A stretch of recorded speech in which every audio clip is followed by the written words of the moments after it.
Buenas, ¿qué tal? Hoy un vídeo un poco extraño. Extraño porque os quiero explicar una cosa que pasa en todo vendedor de Amazon. Y es que de golpe, de un día para otro, tenemos que ser especialistas en pagos, especialistas en importación, especialistas en saber si envías el dinero de un sitio a otro es legal, o hay países donde tienen que declarar esa mercancía por anticipado, o si pagas el 50%, el otro 50% tienen que hacer dos declaraciones. Bueno, pues esto es el problema. El problema siempre es el mismo, que no tiene nada que ver encontrar un producto, un subnicho y vender con ser importador, saber de AEORIS, de IVAs, de envíos por avión, de envíos por barco, saber si tu mercancía tiene que ir al final del barco cerca del motor o no, o tiene que ir fuera. De esto va este vídeo, de que no podemos ser especialistas en todo y hay que minimizar todos los riesgos que no dependan de la venta de Amazon. Es decir, todo lo que está fuera de Amazon, de un día para otro tenemos que saber de qué estamos hablando. Y por este motivo vamos a empezar por el primer paso. Cuando quieres un producto y ya lo has elegido, has llegado a un trato, tienes que saber de dónde va a salir ese producto. ¿De tu propio país? ¿Va a salir de un país que tenga algún tipo de contrato con tu país? ¿Que tenga algún tipo de asociación? ¿Puede ser un país que esté peleado con tu país?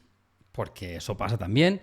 Puede ser China, Pakistán, de Australia, todo eso tenemos que saberlo. Tenemos que saber porque o podemos pagar de más o podemos ahorrarnos una millonada respecto a la competencia que lo ignora. Lo más común, China. Que sepáis que cuando compramos en China, normalmente todos los productos tienen un fee, tienen un arancel. Ese arancel es un plus que hay que sumar al precio del producto y que si va a venir al país donde vas a vender va a tener un tanto por ciento de más. Y por norma general, ese tanto por ciento no te lo vas a poder desgravar de impuestos. Es decir, va a fondo perdido.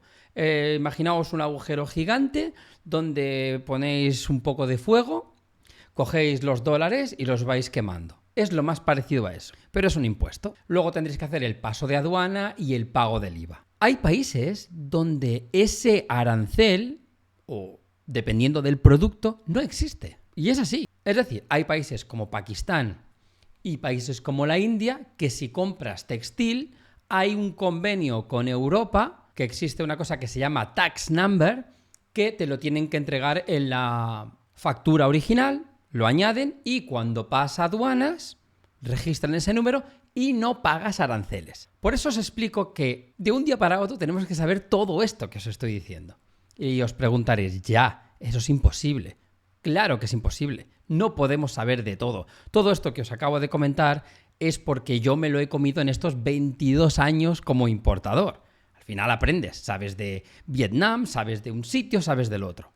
Pero vosotros y vosotras vais a saber muy poco, los que empezáis.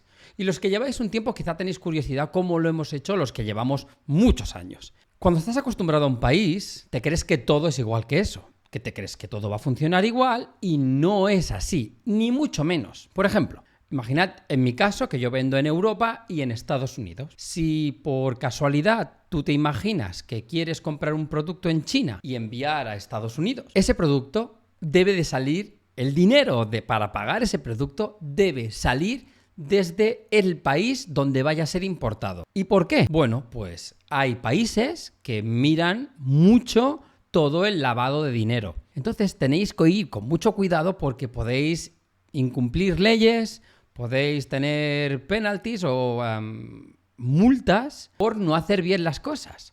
Si enviáis el producto a tu propio país y, por ejemplo, decidís que no queréis que entre por el país que vosotros exactamente vivís, sino por otro, por el simple hecho de que os podéis ahorrar un dinerito en el paso de aduana, tenéis que ir con cuidado. Vigilad a quién contratáis para esto. A ver qué opciones os da esa persona que contratáis para que esto sea una solución y no un problema. Entonces, fijaos todo lo que acabo de explicar, todo el follón que os acabo de explicar, eso pasa de un día para otro. El mismo día que decidas importar un producto, todo esto que os acabo de decir lo tienes que saber. Y sabéis que eso es imposible.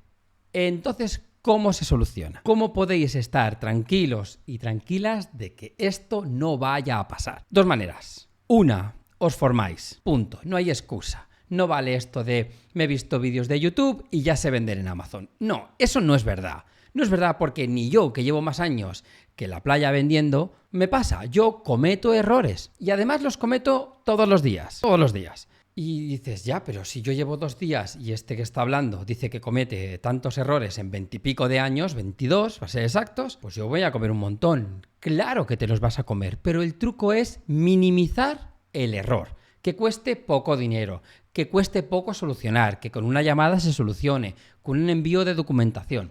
Eso es... Incluso es bueno solucionar problemas porque vas a entender cómo no volver a hacerlos. La segunda, contratar un aduanero transitario con agente en el lugar de origen, un forwarder o forward, como le digáis. Eso es un segundo comodín importantísimo, porque tener conocimiento y una persona que sepa más que tú de todo esto, qué mejor que eso. Dicho esto, teniendo las dos cosas, estando formado y teniendo una persona, tienes un cojín que te hace que los golpes sean más suaves. ¿Puedes cometer errores grandes teniendo estas dos cosas? Cuesta mucho. Los errores normalmente que cometo yo pues son simples. Es, por ejemplo, algún tipo de accesorio para mi marca y que viene de un país como es Sri Lanka y que el tax number es diferente y la persona que no está acostumbrada a enviarlo y al llegar aquí me cobran aranceles. Vale, pues ya me he equivocado. No pasa nada, ha sido culpa mía.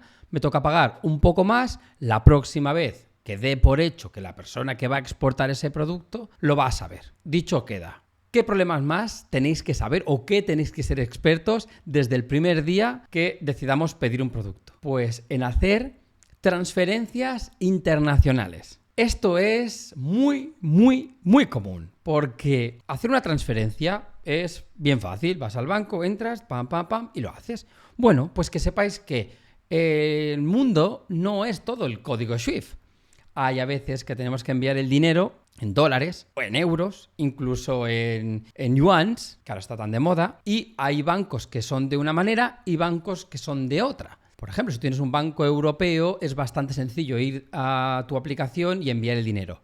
¿Qué pasa si cometes un error y envías 10.000 euros a un sitio donde tú has puesto mal el número de cuenta o 1000 cosas, o el nombre del banco por el nombre de la empresa, o la dirección del banco por la dirección de la empresa que has contratado? Bueno, pueden pasar cosas muy graves. Desde perder el dinero a que te lo entreguen en un año después, a que te lo entreguen en 4 días. Recomendaciones. Aprended a hacer transferencias internacionales. Así de fácil.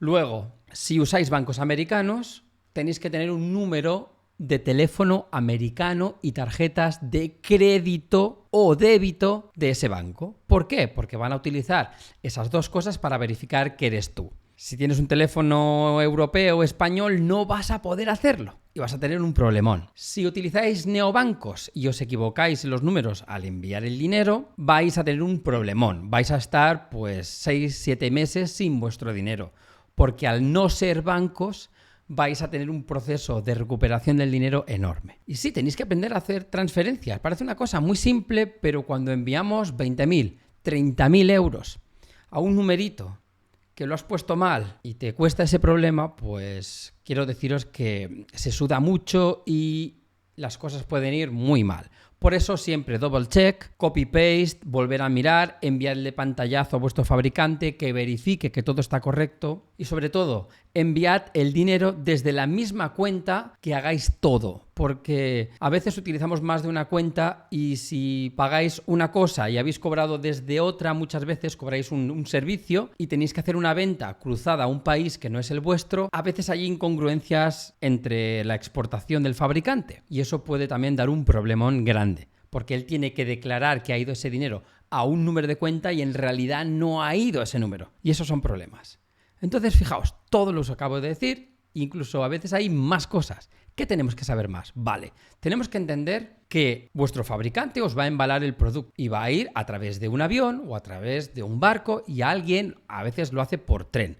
Bueno, también tenemos que entender de volumen y de tamaño para evitar pagar de más. ¿Está obligado tu forwarder a saber de esto? No. La culpa o más que culpa, la responsabilidad es tuya, no es incluso del fabricante, porque el fabricante va a poner en las cajas que mejor convenga. Pero si tú le dices, no, quiero que sean cajas de tanto y que tantas unidades vayan en tan sitio. O le puedes preguntar, oye, según tú, ¿cómo podemos ahorrar el mayor espacio y mayor peso para que el envío por avión, porque es importante que le digas cómo va a ir, porque no es lo mismo en un contenedor, que el tamaño es X, que un avión, que el peso y el volumen cúbico es mucho más caro? Todo eso lo tenéis que saber del principio.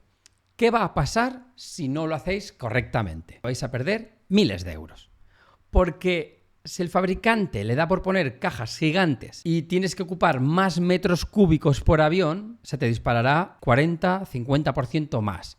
Y eso puede hacer que pierdas todo el beneficio del producto. Tenemos que saber también de transporte. ¿Qué recomiendo? Recomiendo sobre todo hablar con fábrica, triangular conversaciones con tu forwarder, que tu agente en origen, que será el mismo que el forwarder, entienda cómo va a ir el producto, que visite la fábrica a poder ser, o incluso antes de retirar la mercancía, que compruebe exactamente que lo que habéis hablado es pues lo que tenemos ahí delante. Fotos, vídeos, todo eso es súper importante. Y de esto va este vídeo. Va de meteros un poquito de miedo en el sentido de que si no os formáis y no entendéis que ser vendedor de Amazon es muchísimo más que encontrar un producto y un subnicho, es importante que os entre en la cabeza que errores tendréis, pero minimizarlos es el reto de todos. Todos tenemos errores, continuamente. Quien diga lo contrario es mentira, porque si no tienes errores no aprendes. Pero debe haber alguien que te ayude a entender que las cosas se hacen A, B y C. Porque si dais por hecho cosas que habéis visto en un vídeo, o te ha dicho tu vecino, o que un reel de YouTube, o un reel de Instagram o de TikTok dijo tal, pues vais a tener un problemón.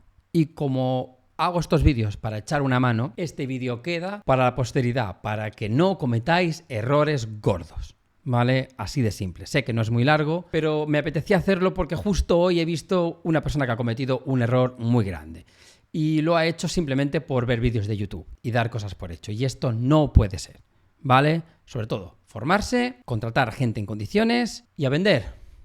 Hasta otra.